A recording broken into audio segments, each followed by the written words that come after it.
উৎসবে যাওয়ার জন্য। মানে আমাদের স্কুলেই এত ভালো প্রোগ্রাম হয় যে আমরা আর অন্য কোথাও যাই না।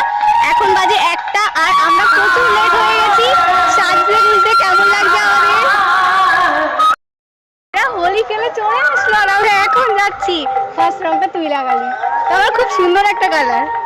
টাটা।